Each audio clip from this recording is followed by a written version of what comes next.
Have you ever opened your phone, glanced at a single post, and felt your mood change in seconds? Someone bought a house. Someone else launched a business. Another friend is on a beach somewhere with the perfect sunset, the perfect smile, the perfect caption. In an instant, your mind starts to whisper, "Why not me? Am I behind? Did I miss my chance?" It's subtle at first, a quiet ache you can ignore. But the more you look, the louder it becomes. That ache has a name: comparison. And comparison doesn't need to shout to steal from you. It chips away quietly, moment by moment, until the joy you had in your actual beautiful, imperfect life is replaced by a constant sense of not enough. Theodore Roosevelt said, "Comparison is the thief of joy." He could have added, "It also steals your focus, your time, your confidence, and your peace." Today, we're going to take your joy back. We'll talk about why comparison happens, how it distorts reality, what it costs you, and most importantly, how to break out of its grip. By the end of this video, you'll have a practical daily game plan to protect your energy, run your own race, and find joy where it actually lives. Not in other people's highlight reels, but in your next faithful step. Why we compare and the illusion of the highlight reel. Comparison is old, older than social media, older than modern life, older than language. Our ancestors survived by scanning the tribe. Who has more food? Who runs faster? Who's safest? That instinct hasn't vanished, it simply changed targets. Now we compare careers, bodies, incomes, vacations, milestones, anything that can be photographed, posted, and praised. The brain keeps score even when we don't want it to. But what we're comparing against isn't real, it's a highlight reel. We see the polished moment, not the messy process. We see the promotion, not the nights of doubt. We see the wedding photos, not the quiet work of building trust. We see the triumphant product launch, not the dozens of drafts that died on the way. Comparing your behind the scenes to someone else's trailer is a rigged game. You will always feel smaller because you're stacking your whole story, bloopers and all, against their most flattering frame. This is why the first step out of comparison is awareness. When the mind starts to scorekeep, they're ahead, I'm behind, interrupt the story. Ask, what am I not seeing? You are not seeing their debt, their anxiety, their compromises, their private losses. You are not seeing the full movie. And when you don't have the whole story, your judgment is not just harsh, it's inaccurate. Awareness loosens the knot. You can't fight a fog you won't admit is there. The real cost: gratitude, energy, identity, and the trap of envy. Comparison is not an innocent habit, it has a bill. First, it kills gratitude. Gratitude needs attention to grow. When attention is glued to someone else's life, your blessings blur. Your health, your chances, your family, your progress. What you don't notice, you can't enjoy. Second, comparison drains motivation. It sounds like it would push you, but it often stalls you. You stop running your race because your eyes are sideways, not forward.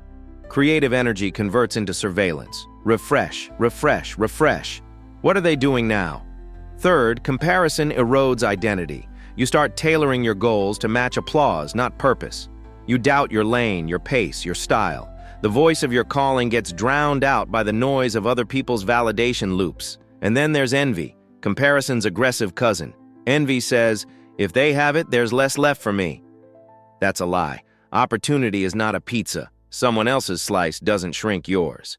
The healthiest move when envy sparks is to transmute it into inspiration. Instead of thinking, why them, try, what can I learn? Study the process, not the person. Let their win be evidence that a path exists, not proof that the door is closed. Ask yourself, what is comparison costing me today? Maybe it's an hour of focus. Maybe it's a night of peace. Maybe it's the courage to post your first imperfect video. Whatever the cost is, it's too high, because you can't afford to trade your real life for someone else's edited one. Gratitude, focus, and redefining success, your three-piece shield. Escaping comparison isn't about raw willpower. It's about building a shield you carry every day. That shield has three pieces: gratitude, focus, and redefining success. Gratitude recalibrates your lens. Each morning, name three specifics. Not vague, I'm grateful for life, but precise. I'm grateful for the quiet hour I had to think. I'm grateful for my friend's voice note. I'm grateful I kept my promise to walk today. Specificity trains the brain to look for evidence of abundance, and what you repeatedly notice grows. Focus puts your eyes back on your lane. Picture a track. The moment you look left or right, you slow down or drift. Your job is not to run their race faster, it's to run yours fully. Build a short daily list. 3 non-negotiables that move your life forward. Complete them before you scroll. Replace scorekeeping with score building. Reps, drafts, calls, steps, quiet practice. Progress compounds when your attention stops leaking. Redefining success frees you from borrowed goals. Culture sells one success template: more, louder, shinier. But maybe your true definition is freedom, family time, creative work you can stand behind, health you can feel, a calm nervous system. Write your definition down. If your goals don't match your values, comparison will always win, because you're chasing a finish line that isn't yours. When success is aligned, you can cheer for others without losing your center. Their win doesn't threaten your design. Together, these 3 practices become a daily stance. Grateful for what is, focused on what matters, aiming at a target that is genuinely yours. The social media reset and watering your own garden. Let's be honest, social media is engineered to amplify comparison. It is a slot machine of acclaim, but you are not powerless. You control inputs, intervals, and intention. Inputs. Curate your feed like your living room. Unfollow accounts that trigger agitation or scarcity. Follow creators who teach, uplift, or share process, not just gloss. Mute liberally. Your attention is precious. Guard it. Intervals, set windows to check, not a constant drip. No phone the first hour after waking. No doom scrolling before bed. Consider a 24-hour fast each week. Delete the apps for a day. Watch what happens to your energy and ideas when your brain stops running comparisons in the background. Intention. Open apps to create before you consume. Post your one thing, your short tip, your progress log, your behind the scenes, and then leave. When you lead with contribution, you anchor in purpose, not popularity. Now, hold a simple image. Your life is a garden. If you stare at your neighbor's roses, neglect creeps into your soil. Seeds go unwatered, weeds take root. But when you water your garden, skills, relationships, craft, health, growth shows up where you stand.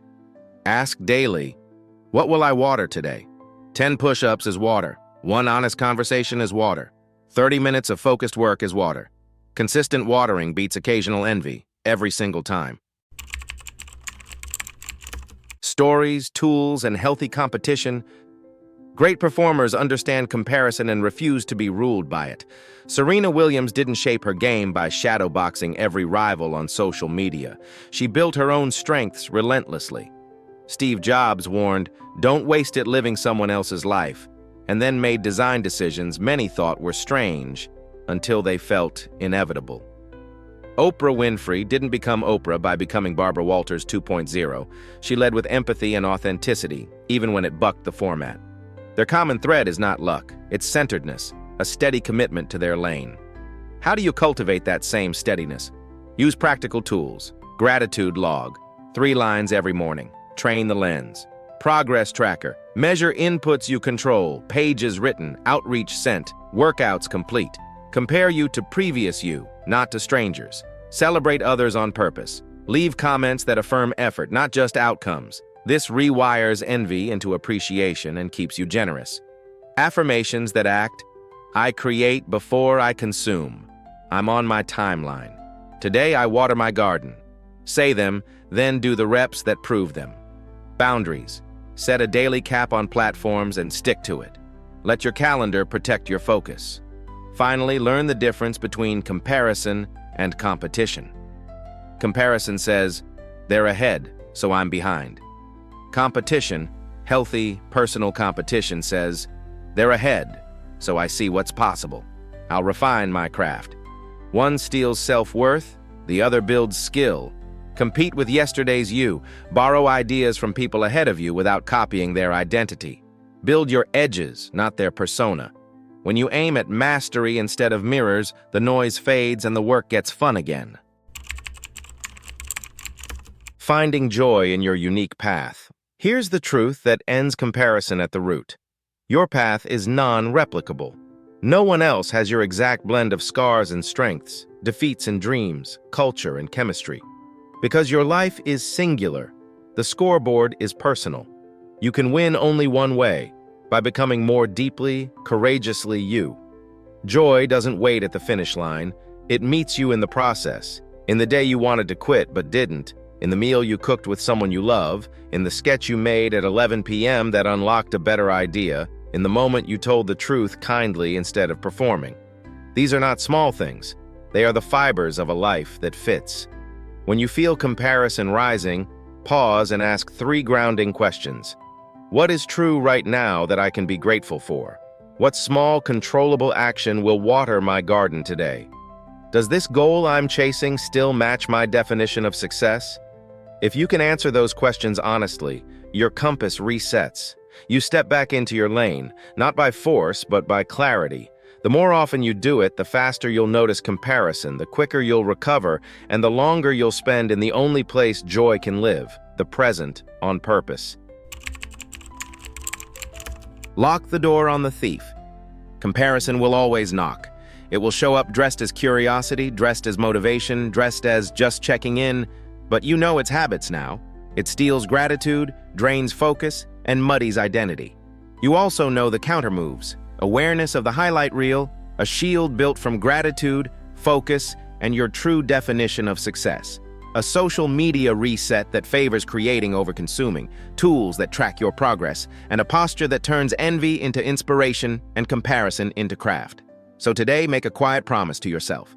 I will water my garden. I will define success on my terms. I will compare myself only to who I was yesterday.